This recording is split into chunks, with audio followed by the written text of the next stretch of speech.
Graça e paz, amados e amadas da nossa Igreja Metodista Central de Goiânia. Quem vos fala, a pastora Luciana. Deus abençoe cada um e cada uma de vocês. Vocês entrarem numa trajetória linda de leitura da Bíblia Sagrada, né? E agora nós vamos começar o livro de Neemias. E eu desejo já de antemão uma boa leitura a todos e todas. E dizer a você que você vai agora entrar numa leitura do melhor manual de liderança que já foi escrito na história. Então, se você é líder, se você lidera a sua casa, no seu trabalho, na igreja, né, você precisa então conhecer essa história muito linda que vai falar muito sobre liderança. Além de trazer princípios importantíssimos, esse livro é inspirado pelo Espírito Santo de Deus.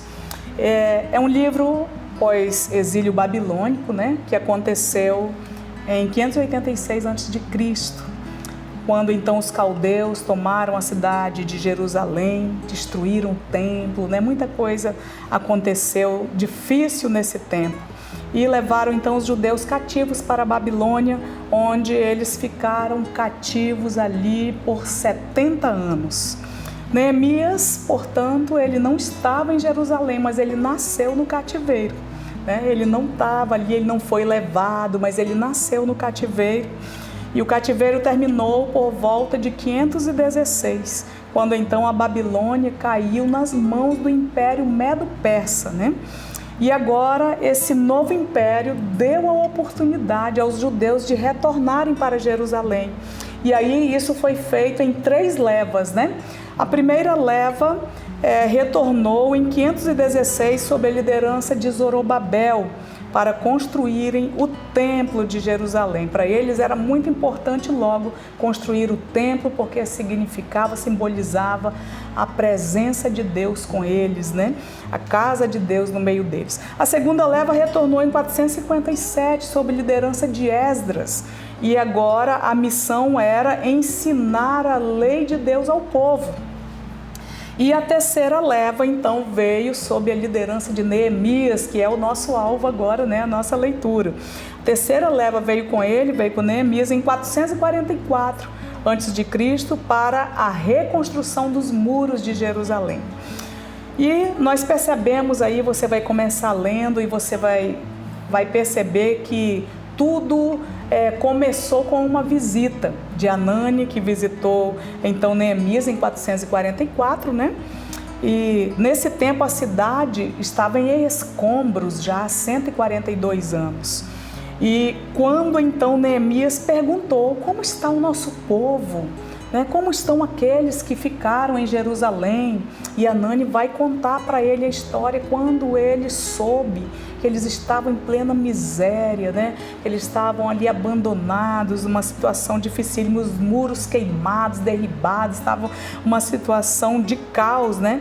Então, diante dessas informações, Neemias se revela como um grande intercessor, e isso é importante para você e para mim.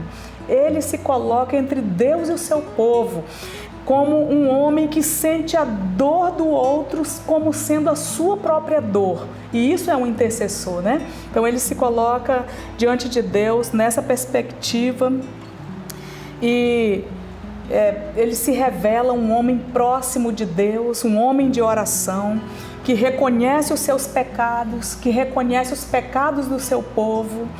E ele fala isso para Deus, ele diz ao Senhor: sim, eu pequei, o meu povo pecou, nós pecamos diante do Senhor. Ele confessa os pecados, ele dá nome aos pecados, e isso é muito importante, né? Ele se revela um homem que confia na grandeza e no poder de Deus. Você vai ver isso no decorrer da história, que esse poder vai acompanhando Neemias, né? Mas especialmente ele confia na fidelidade de Deus, à aliança que ele fez com o seu povo.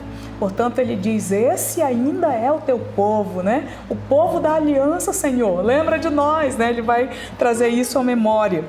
E então você vai perceber que Neemias foi um homem que orou vitoriosamente. Por quê? Porque ele orou firmado nas promessas de Deus para o seu povo, né?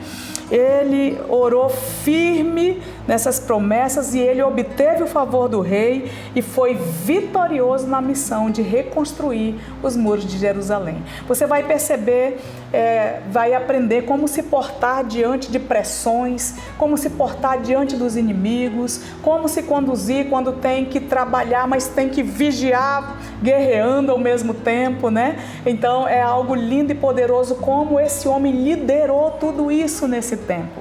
Então esse livro narra uma trajetória de sucesso e no nome do Senhor você vai aprender o caminho de sucesso.